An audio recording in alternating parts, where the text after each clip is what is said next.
পিতা মাতা হচ্ছে জান্নাতে যাওয়ার সিঁড়ি, কিন্তু ভণ্ড পীর আর ফকির কোনোদিন জান্নাতে যাওয়ার সিঁড়ি হতে পারে না, বরং ওরা নিজেরাও জাহান্নামী হবে, ওদের অনুসারীরাও জাহান্নামী হবে। জোরে বলুন ঠিক কিনা? আজকেও বাংলাদেশের এক কুখ্যাত বেঈমানের বিদায় হয়েছে। সেই কুখ্যাত বেঈমানের নাম হচ্ছে ভণ্ড দেওয়ানবাগী। এই ভণ্ড দেওয়ানবাগী সমাজ থেকে বিদায় হয়েছে আজকে, আর ওর মরে যাওয়ার পরে সারা বাংলাদেশে যেন আনন্দের জোয়ার বইছে। বাংলাদেশের কত মানুষ যে আলহামদুলিল্লাহ বলেছে তার কোনো হিসাব নাই। কিন্তু অনেকেই সমবেদনা জানিয়েছে, না বুঝে বলে যে একটা মানুষ মারা গেল, যতই খারাপ হোক না কেন আপনি তাকে আলহামদুলিল্লাহ বললেন কেন? এই লোকটার মেজাজের মধ্যে এটা নাই।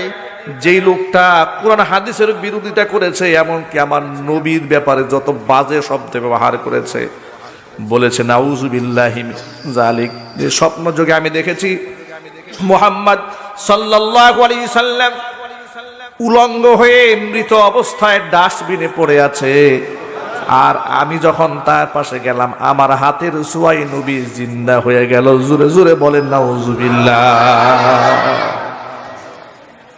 এই স্বপ্নের কথা যেই শয়তান বলে ও কি মুসলমান? মুসলমান। শুধু তাই নয়, ফাতিমাতুজ জাহরা রাদিয়াল্লাহু তাআলা আনহার ব্যাপারে বলেছে, নবীর মেয়ে ফাতিমাতুজ জাহরা হচ্ছে আমার স্ত্রী। নাউজুবিল্লাহি মিন যালিক। ও যে বেঈমান কাফের কোনো সন্দেহ আছে? তো কাফের মারা গেলে আমি ইন্না লিল্লাহ বলবো কোন দুঃখে? আমার দুঃখ কোথায়? কথা বলেন ঠিক কিনা? আবার ওর ছেলে আজকে স্ট্যাটাস দিয়েছে, যেই ব্যক্তি বলবে দেওয়ানবাগী মারা গেছে তার ঈমান থাকবে না। দেওয়ানবাগী সাক্ষাতে আছে, সাক্ষাতে।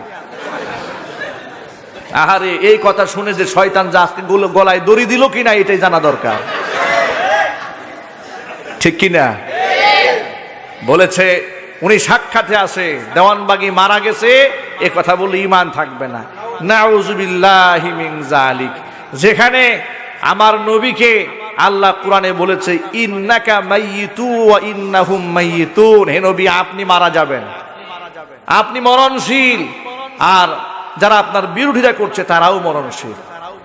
কেউ পৃথিবীতে থাকবে না। কুল্লু মান আলাইহা ফান ওয়া ইয়াবকা ওয়াজহু রাব্বিকা যুল জালালি ওয়াল ইকরাম। থাকবো একমাত্র আমি আল্লাহ। যেখানে নবী করিম সাল্লাল্লাহু আলাইহি ওয়াসাল্লাম ইন্তেকাল করলেন, মারা গেলেন, আর সেই জায়গায় দেওয়ানবাগী মারা গেছে কথা বলে নাকি ঈমান থাকবে না? ভাইরা আমার, চুরি তো চুরি, আবার সিনাও চুরি। চোরের মায়ের বড় গলা। এই বেঈমান কুফফারদের চক্রান্ত থেকে আল্লাহ পাক দেশ এবং জাতিকে হেফাজত করেন।